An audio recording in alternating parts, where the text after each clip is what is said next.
All right, what's up, Dragon Brood? I woke up today to, I guess we're going to call this official day one of Lorwyn previews. Now, be aware there's only going to be 1 week of previews this season from what it looks like on their website. So we're going to hop right in because they put out a ton of cards today. So you're probably going to go grab a drink for this one because there's a lot of cards to talk about. I'm going to go fast, not spend a lot of time on each card so we can get through this. Also, because we're covering so many cards already, I'm not going to talk about all the stuff that was previewed like a month ago or whatever. I have another video. I'll try to remember to link it across the way there so you can click on that and get those cards as well. But hopping into this first one, we have Champions of the Perfect. It's 3 and a green, so 4 mana for a 6/6 elf warrior. As an additional cost to cast this spell, behold an elf and exile it. So this is exile an elf you control or one from your hand. Or actually, exile an elf you control or an elf card from your hand. So it's not reveal, you have to actually exile it. Man, this is a rough morning. Whenever you cast a creature spell, draw a card. Whenever this creature leaves the battlefield, return the exiled card to its owner's hand. This is solid. I think if you're playing elves, this is okay. Like, you usually get rid of, say, like a Llanowar elf or something like that, but you could also get rid of an elf that, say, has an enter the battlefield trigger or something. So then when this dies or, your opponent plays Day of Judgment or whatever, that thing goes back to your hand and then you can recast it. So there's going to be some cool uses for a card like this. It's going to, like, current elf decks aren't going to look like they do right now. You're going to be going more of an aggressive plan, I would imagine, but there's a lot of different things that elves are going to be doing, so we have to wait and see till we see more cards. Next up, we have Deepway Navigator. It is a white and a blue, so a 2-mana 2/2 Merfolk wizard with flash. When this creature enters on tap, each other Merfolk you control, as long as you attacked with 3 or more Merfolk this turn, Merfolk you control get +1/+0. Yeah, this is just fine, right? I mean, it's flash, so you can attack, play it, untap your attacking creatures, and they could also get a bonus.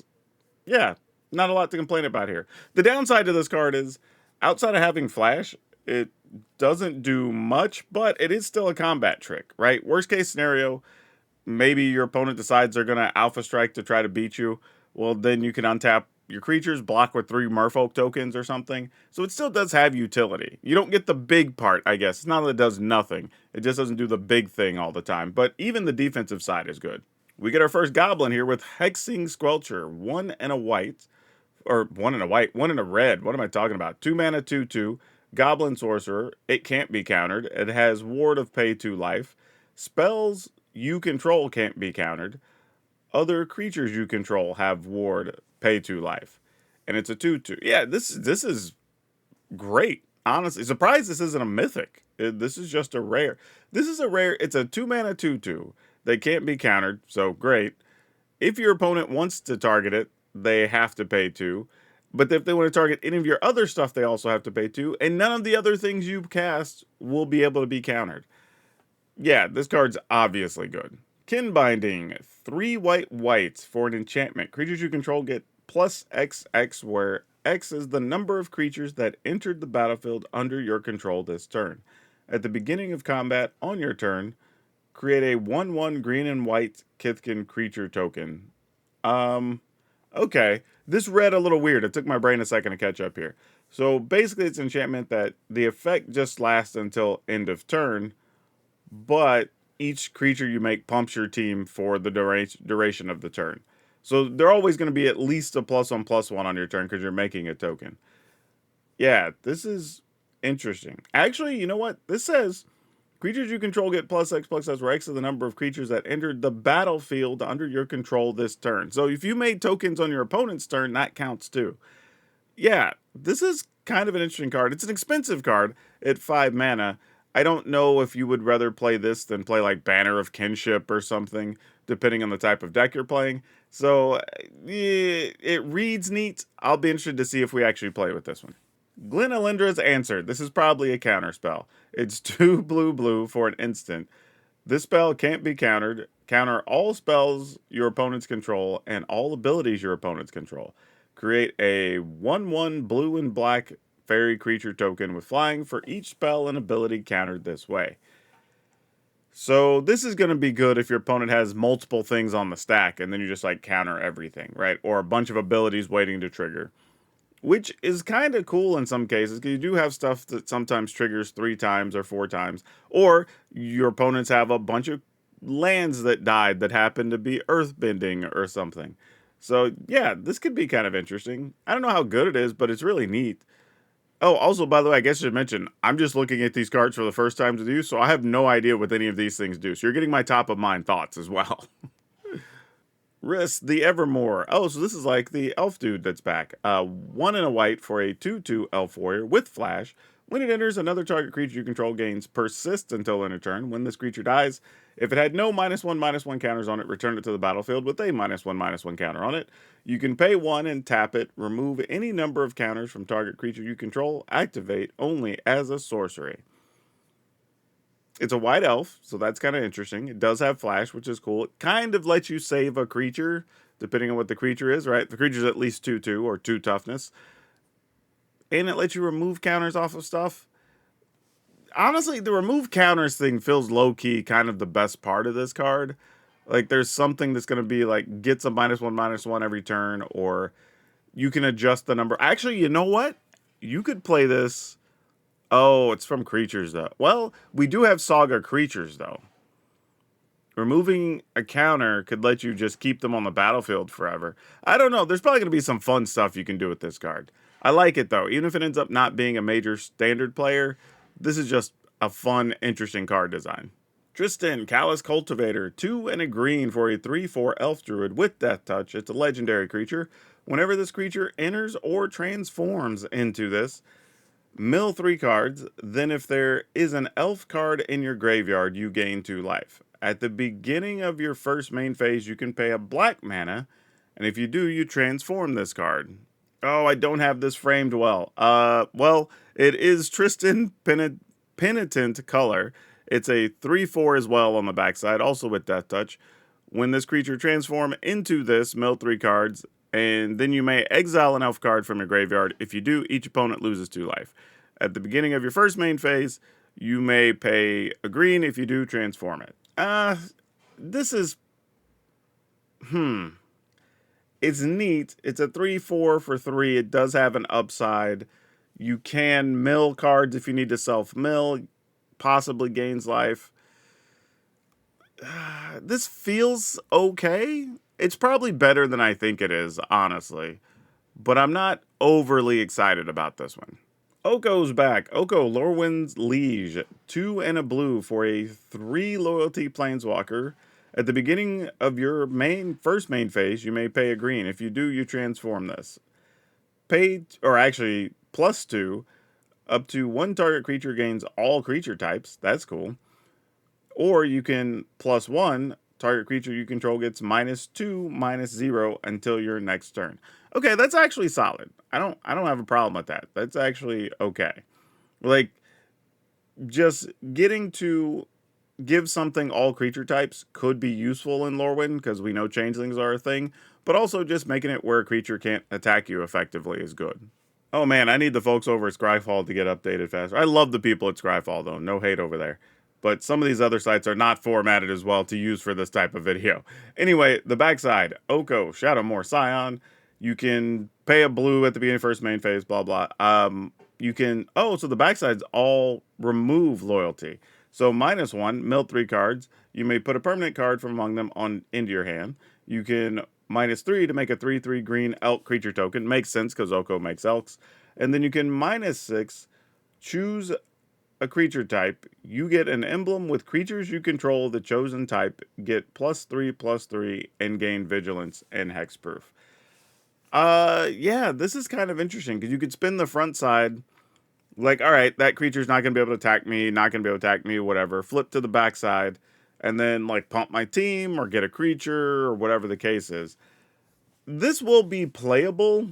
It's just a matter of what decks are going to want it, I think. It's a damn interesting card, though. Curious Colossus. 5 white for a 7/7 giant creature warrior. When this creature enters, each creature target opponent controls loses all abilities, becomes a coward in addition to its other types, and has a base power and toughness 1/1. This card is a 7/7.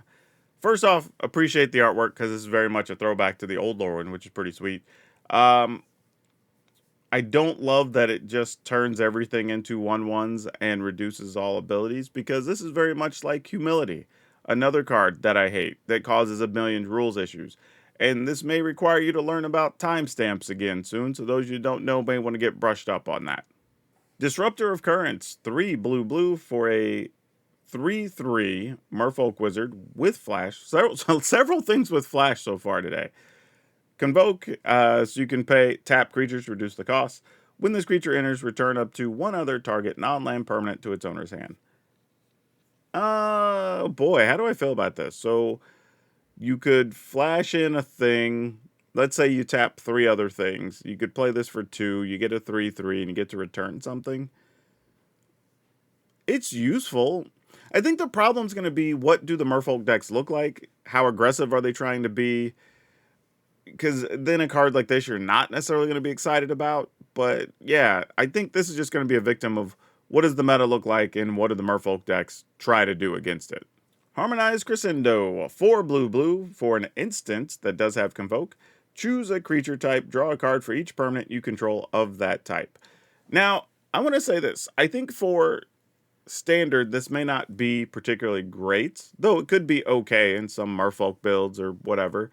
But this is a really sweet commander card. I mean, think about all the various deck types that are multicolors or whatever, have a creature theme. Hell, if you're playing Slivers, great. You play this for like 2 or 3 mana, draw 4 cards, right? There's some fun stuff you could do with this. This is a very interesting card. I don't know so much for Standard, but for non-standard stuff, casual table things, this could be really fun. Vibrance, which looks to be a very happy puppy covered in flowers. It's split mana on Gruul, so 3 mana, however you want to describe that. 5 mana for a 4/4 elemental incarnation. When this creature enters, if you paid red, was spent to cast it, this creature deals 3 damage to any target. If you paid green, when you cast it, search your library for a land card, reveal it, put it in your hand, then shuffle, and you gain 2 life. It has a Voke of 2 split mana, so you can pay 2 to either search for a land, gain 2 life, or deal 3 damage to something. Or if you just cast it and you paid 5 mana and you paid 2 green or 2 red as part of the cost, you get a 4/4 and get both sides. I think this is solid, because if nothing else, it's 3 damage to any target. It's not like 3 damage to a creature or 3 damage to a player. I do like that, having that option for damage. Granted, it's at sorcery speed, but whatever. And if you're just in a pinch and need to search for lands, like, that's fine too, and you get a couple of life. So yeah, this is solid. It's like, it's on rate for either of those types of spells, but you just get them on the same body. And occasionally you have a 4/4 that gives you extra. So yeah, I'm into it. I would probably play with this. Grub's Command, 3 black red for a kindred sorcery. So it counts as a goblin spell. Choose 2. Create a token that's a copy of target goblin you control. Creatures target player control get +1/+1 in haste till end of turn. Destroy target artifact or creature. Target player mills 5 cards, then puts each goblin card milled this way into their hand. I would assume most often you're using it to destroy a creature or an artifact, and maybe copy something are going to be the 2 most popular. But occasionally you just +1/+1 everything and attack for lethal damage, and that's probably cool. But yeah, this is interesting. It's neat. 5 is a little costly, though. I'm going to be honest, for all of these types of abilities. But the fact that you get to choose 2 makes the 5 kind of okay. I don't know if I'm going to cover every common and uncommon, but if I see something interesting, I'll try to talk about it. But Explosive Prodigy, 1 in a red for a 1/1 elemental sorcerer. When this creature enters, it deals X damage to target creature and opponent controls, where X is the number of colors among permanents you control. So this just wants you to have a lot of different colors on the battlefield. This feels better for a limited than for constructed. I don't know if I want a 2 mana 1/1 that just also deals like 3 to something, but we'll see. Meek Attack, 2 in a red. It's an enchantment. 1 and a red activation. You may put a creature card with total power and toughness 5 or less from your hand onto the battlefield. That creature gains haste. At the beginning of this end step, sacrifice that creature. This is like, well, this is the low creature version of Sneak Attack. Right? Generally, I think Sneak Attack was pay your costs. You can put anything on the battlefield, whatever. This is just like, yeah, you can put stuff in, but it can't be bigger than like a 2/3 or a 1/4 or whatever. I'm sure there's some silly combo-y thing we're going to find to do with this, but as it reads, it's neat but not crazy.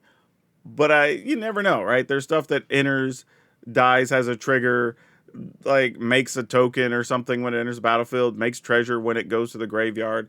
So there's probably some tricky stuff we can do with this. Deathwand Dissident, a single black mana for a 1/2 elf warlock. You can tap and blight 1 and surveil. And blight is put a -1/-1 counter on something. You can tap it and blight 2, exile target card from a graveyard. And then during your turn, you may cast creature spells from among cards you own, exiled with this creature by removing 3 counters from among creatures you control in addition to paying their cost. This is a weird card. So it's a 1 mana 1/2. You can put counters on your things to surveil and then exile stuff from graveyards. But you can only play cards that you exiled from your own graveyard. So between this and the other elf that we saw that has the 2 sides, this feels like it's very likely setting up some type of elf, self-mill, whatever type plan. But we'll see. It's a neat card. We'll just see how good it is in the end. Boggart Mischief, 2 and a black. It is a goblin enchantment. When this enchantment enters, you may blight 1. If you do, create 2 1/1 black and red goblin creature tokens. When a goblin creature you control dies, each opponent loses 1 life and you gain a life. Yeah, this is just cool if you want to play a goblin deck, right? Like, this is just maybe destroy one of my goblins, make 2 goblins, and your opponent would lose 1 life anyway for the one that goes away. Obviously, your future goblins dying deal damage and you gain life. This is just a solid card. This is also the type of card I think for people that have played goblins for years would want to play in various commander decks or not, so this could be kind of interesting too. Interesting card though, very neat. Winnowing, I don't even have to read this card to know that it's probably a sweeper just from the name. But 4 white, it's a sorcery, Convoke. For each player, you choose a creature that player controls. Then each player sacrifices all other creatures they control that don't share a type with the chosen creature they control. Okay, this is interesting because it is a sweeper that some creature decks may actually want to play. Particularly if you're playing a theme deck of some kind, right? Let's say you're playing humans and you can cast this. You choose a creature that, for each player, choose a creature that player controls. Oh, so you get to choose. It's not even each of you gets to choose. So you can just choose your opponent's thing that doesn't share creature types with anything. You can choose one of yours, and all your stuff happens to be humans. And then you destroy all other creatures that don't share a type with it. So you effectively lose nothing, your opponent loses everything. Now, in a world where there's a lot of themed creatures, or people playing a lot of changelings, or whatever, then it's possible that this doesn't do much of anything. So we'll just have to see. And we do have a whole variety of sweepers already available in Standard, so there's probably not a lot of reason to want to play this card. But we'll see what the format turns into. I will try to highlight some of the changelings as we come across them because they might be bit players in some decks. But Flock Impostor, which is a hilarious piece of art. This thing is like walking around trying to disguise itself with one of these, like, I don't know what those are, like fake emus or whatever. But that's hilarious. But 2 and a white for a 2/2 shapeshifter. Has all types. It has flash. It has flying. When this creature enters return, up to 1 other target creature you control to its owner's hand. So you could bounce something of your own. It does have flash and flying, which is cool. It does cost 3, but it is a changeling. This is a chomping changeling. Man, we've just gone in on changelings looking derpy, I guess. 2 and a green for a 1/2, so that's already not exciting. It is a changeling. It's a shapeshifter. When this creature enters, destroy up to 1 target artifact or enchantment. Okay, that's fine. So it's effectively a disenchant on a 1/2 creature, but it comes at the cost of 3 mana and it counts as all creature types. This is fine. I mean, you could play this in a few different theme decks and be okay. Chronicle of Victory, a 6 mana legendary artifact. As it enters, you choose a creature type. Creatures you control the chosen type get +2/+2 and have first strike and trample. Wow. When you cast a spell of chosen type, you draw a card. Well, never mind. Whatever I said about Banner of Kinship before, for 1 more mana, you get so much more. Like, this card, I'm assuming, is going to be very pricey, just secondary, even outside of standard, because every commander theme deck, creature deck, wants to play this, right? Like, just straight up, everything you have gets +2/+2, gets first strike and trample. Even if that's all it said, full stop, maybe not worth 6 mana, but it's at least worth considering for your deck regardless. But the fact that you also get to draw a card, kind of crazy. And we already had the, what is it, the Banner of Victory or whatever, where everything gets +1/+1, and you get to draw a card when you play something in the chosen type. Now these can both go in creature themed decks. Oh man. Yeah, this is, again, I don't know if we're going to play this very much in standard, but for non-standard decks and commander particularly, this is pretty cool. Aurora Awakener, 6 and a green for a 7/7 giant druid with trample. When this creature enters, reveal cards from the top of your library until you reveal X permanent cards, where X is the number of colors among permanents you control. Put any number of those permanents cards onto the battlefield, then put the rest of the revealed cards on the bottom of your library in a random order. This is more interesting as a vivid ability, right? It does cost 7, so don't be wrong, it's pretty pricey. But you do get a 7/7 with trample, and potentially up to 5 other things. Now, they would have to be permanents, so you want to make sure you have different color permanents in your deck you could hit. The interesting thing here, though, is it doesn't seem to care about cost. So if you wanted to get real tricky and you found a way to put this directly onto the battlefield, this just says when it enters, not when it's cast. So if you have any trickery that just puts this on the battlefield, you get to flip, find 2 or 3 more things. I mean, honestly, it might be one more thing for the Omniscience decks to go stupid with. But yeah, this is kind of a crazy card in the right scenarios. Shine Striker, 4 blue for a 3/3 flying vivid. When this creature enters, draw cards equal to a number of colors among permanents you control. Likely just a limited card. Nothing too crazy, just highlights the vivid ability. Mirror Form, 4 blue. It's an instant. Each non-land permanent you control becomes a copy of target non-aura permanent. Whoa! So each non-land permanent, so every creature, token, enchantment, whatever, becomes a copy of target anything that's not an aura. Wow. Target non because oh, this is weird. So you have to target a non-land permanent, but in theory, you could turn your non-lands into lands because they become a copy of target non-aura permanent. So your lands are still permanent. The possibilities with this card are crazy. Now, are we going to do anything really good with it? Who the hell knows? But this, I mean, even turning all your stuff into all, like, I don't know, let's say you're playing Merfolk and you make all your stuff the Merfolks that pump other Merfolks, so now everything's exponentially larger or something.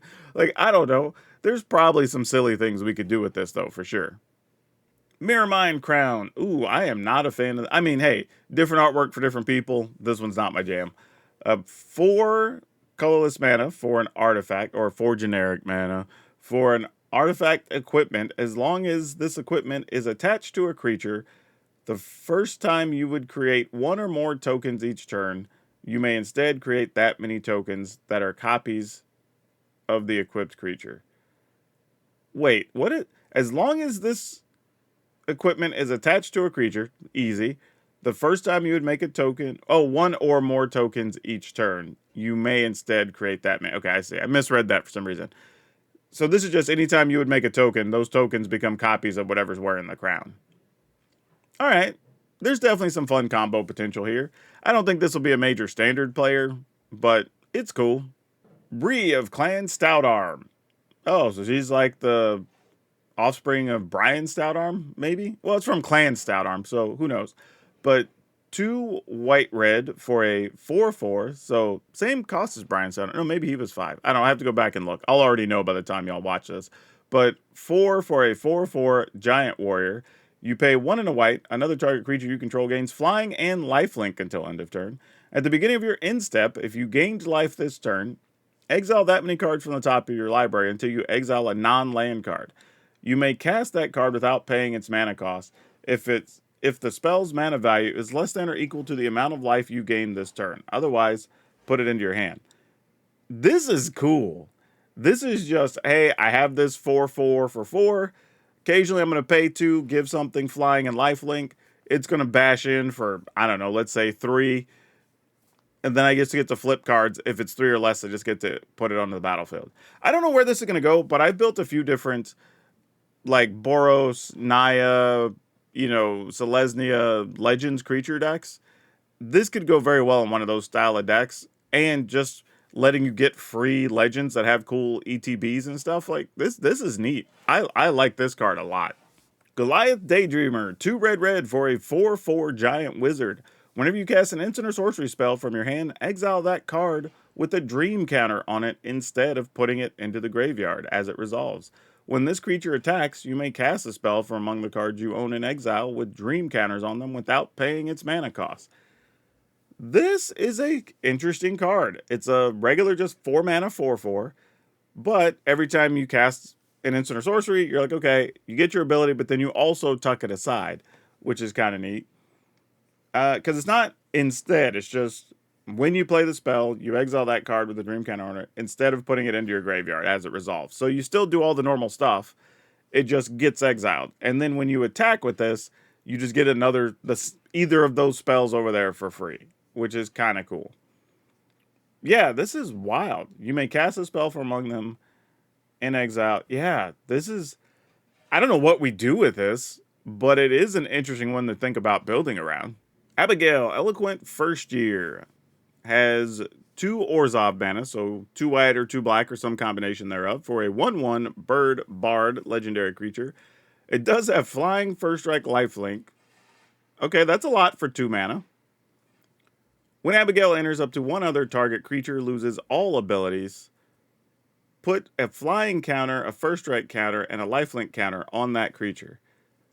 Oh, weird. So you turn a creature off, but then you're like, by the way, you just get to have all these abilities too. I don't know how I feel about that. Like, it's cool you get to turn something off. That's actually pretty sweet. But then just saying like, hey, you also gain first strike, flying, and lifelink. I mean, they might already have one of those abilities, so maybe you're giving them 2 abilities. Man. A verdict's gonna be out on this one for me. I feel like it probably does something really awesome, but we'll see. It does fit randomly into, well, I was gonna say into these bird flyer type decks, because it could just be double white if you want it to be. Yeah, I don't know. There's a lot to think about on this one.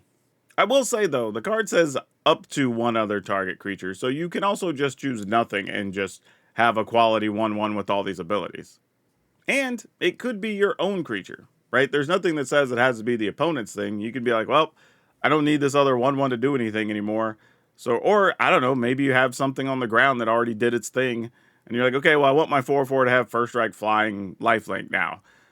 So, maybe that's the upside here. I was thinking it initially about turning opponents' things off, but maybe that's not the play. You just play it on your side to make your creatures better. Mornsong Aria.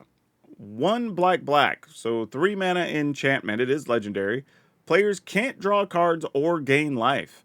At the beginning of each player's draw step, that player loses 3 life, searches their library for a card, puts it into their hand, then shuffles.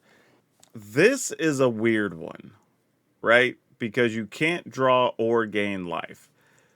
So this basically says you can't even get around it by playing things that would let you draw cards. So unless you just exile things and have cool ways to play them, which there are a lot of cards in red that you could pair this with and do that. That could be pretty interesting. However, this is still just deal 3 damage to your opponent during their draw step, which is kind of interesting. Though, they could also just go get the thing that removes this, so who knows.